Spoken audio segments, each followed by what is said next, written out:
Amber Mark's 3 Dimensions Deep. It's 17 songs, an hour long. And Amber Mark is very interesting. She has this history of kind of Mhm. indie R&B neo-pop kind of music, kind of spacey out there. So usually a little bit, I wouldn't say spiritual in nature, but definitely a little bit slower to be said, but still usually has a little bit of energy. There's I guess you could call it an EP or whatever, but 3:33 a.m. that came out in 2017 that I really liked, had a really nice indie vibe to it. Mhm. Mhm. 3 Dimensions Deep, it's one of those things where, okay, if you're pushing an hour long of an album, I really kind of want to question why exactly, like, what are you doing to justify that?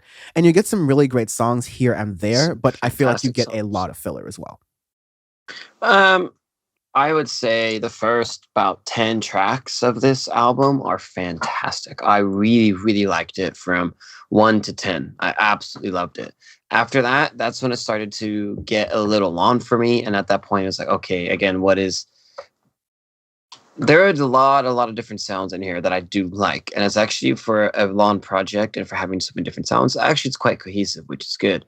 Like you have some trap and B, you have some try and pull neo pop, you have indie, you have a little bit of funk, you have tried and true pop, you have a lot of different themes, a lot of different sounds or production styles in this record, but they all end up being cohesive. You have some parts where she's rapping, you have some parts where she's doing spoken word, parts where she's singing her butt off in songs, and there's a lot in here. But one thing that I like, again, it's very cohesive. Everything flows very well. Each song kind of goes together in that way. But towards the about around song 10, about on and out of this world, that's to me where I was like, oh, okay, maybe I'm close to how many songs are left. And I was like, holy shit, there's still quite a few tracks on here. And that's where I could feel where it was starting to get lost, is that part where it felt pretty long, in that regard. But that's not to say that there are incredible tracks in here. I really like the opening track of One. It's kind of sets off that right foot. Again, you have that like really nice like hip like mix between hip hop and neo pop, and that the way the beat is. She does some spoken word in there. She does some different vocals, and it's like a perfect little opening track for it.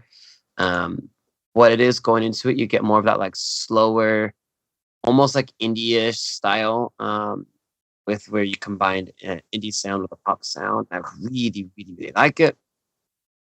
Um, so again, there's a lot of good tracks in here, but again, it goes for a while, and that's I guess my biggest complaint. If she had cut a couple tracks, I think this would have been like an like absolutely incredible record. But it just got drowned out because now because I've listened to this album actually 3 times because I really enjoyed it, but it took me a while to figure out what I liked. I had to sift through a lot of it because there's just a ton of music in there, to see. So yeah, if you do an hour-long record, it needs to really hold on. And I think the issue with this too is, and this is something I want to bring up in the state of music industry. If you make a long record, which some of my favorite bands do, LCD Sound System, Radiohead, Sigaros, so on and so forth, right? They make long as fuck records. But they're only 10 songs, 11 songs, because some of those songs are 5-6 minutes long or 7 minutes long, depending on that. And sometimes you can do that with that, so then you don't get lost within a different track. Sometimes in here, at the beginning of it, she does it very fantastic. One, what it is, most men, 3.5, 5.5, 4, 15. Those are great lengths for that. And then you get a string of under 3 minutes. You get 240, 230, 250, 350, 233. And those are the tracks to me where I like them, like FOMO 350, fantastic track, probably my favorite on the record. In My the middle favorite's there, Bubbles. Not to cut you off, but like on that like stream, I Bubbles. like some of these Yeah, shorter ones too.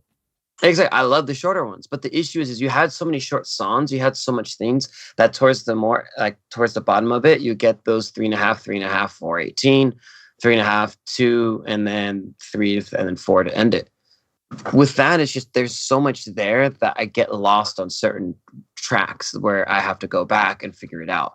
So I think that's something that needs to be said in that regard. If you make a long record, I like it to be 12, 13 songs max, usually about that. It's the same exact issue I had with Notes on a Conditional Form. I'm a big The 1975 fan. Fucking love them. One of my favorite bands. But the same thing with Notes. I'm still struggling to figure out exactly what tracks I really like on that album. I'll go back and listen to it. I'm like, man, there's a lot of stuff I missed in this record because of how much there is. And it's something that I had on this record too. But not to say that there aren't great things, because there are fantastic things. There, Bubbles is another amazing track as well. But anyways, I said my piece. Yeah, I'll also say that to its detriment of maybe not making some decisions to rearrange some songs, cut some songs, and move those to like a drop or an EP, Mhm. you lose the fact that there are some parts of the latter half of the album that really hit. I think Dark Yeah, Side's a that's really the good thing. one. That Hmm. almost does like her take on, or yeah, like Amber Mark's take on like a future nostalgia, this thing that's happening in pop where you're getting a lot of 80s sounds to it. I think that her take on it is Yep. actually very, very good. And I that's love what, the way the drums are in that song too. I remember listening to that because that's like the way it is. It sounds industrial, but like 80s industrial. And it's a very good spin on it. But yeah, as you said, you're not gonna like. That's one of the things where like my third listen through, I got to that track and I was like, oh shit, I forgot this was in here. And yeah. that's one of those things where like you need to play stuff like that or figure out what you can cut or what you can move into an EP, because we don't necessarily want you just to never release the tracks. But within the context of a record, there's a lot of things in here that you might want to get out that we're going to miss. And there's some production stuff, like you were saying, that hits here. Like you have experimentation going into different parts of Yes. EDM. It's a little bit drilly here. Yeah, this Hmm. 80s kind of throwback. It's really good. Let all of that stuff sing. Let us come from that album and go.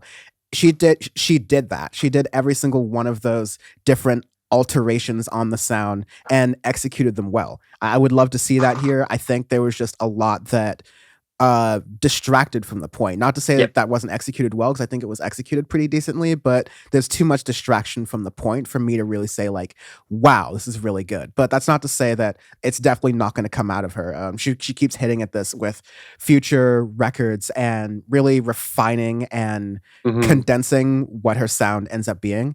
Then I think she's got nothing but like more awards and recognition coming her way. Yeah. And I think, kind of alluding to what I said earlier in the podcast, this is the I won't necessarily call it trap and beat, but some of the trap and beat tracks in here. This is what I want from artists who are in that like trap and beat pop-ish category to do, is experiment, do something fucking different, as we always say on this podcast, because this is a very unique record in the way everything is produced.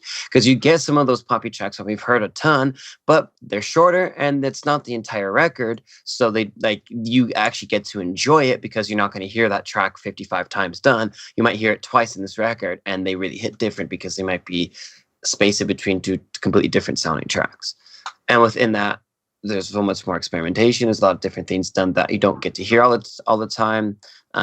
Example like Dark Side, it's a fantastic track. FOMO, fantastic track. Bubbles, Most Men, so on and so forth. And those ones are really, they stand out in that way because they're very unique and different. But there needs to be some editing done in there to get more of the point across in that way. But I really like the effort. I think she did a great record.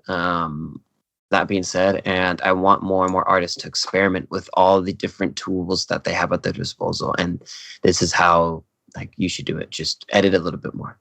As Amadeus, just too many notes. Just cut a few and it'll be fine. I want to summarize and end here with something I want to do more often, which is include listener opinions Oh, of sick. artists when they send them as well. So one listener, Audioface Kyle, who's been really great at getting us some singles and other albums to listen to and making sure we're staying on top of the new things this year, kind of really puts it well, saying the Amber Mark album's decent. It's a bit more of a pop generic version of her older indie sound, kind of like what I was saying with 3:33 a.m. Continuing with 17 tracks and 60 minutes of material. This is very long for a sophomore R&B project. There's a few standout tracks like Bubbles, FOMO, Worth It, but vocals are shining on most of these tracks, and most of them are really well composed. But I wish she took a more critical license to go for a more focused project, and I couldn't agree more with that. Yep.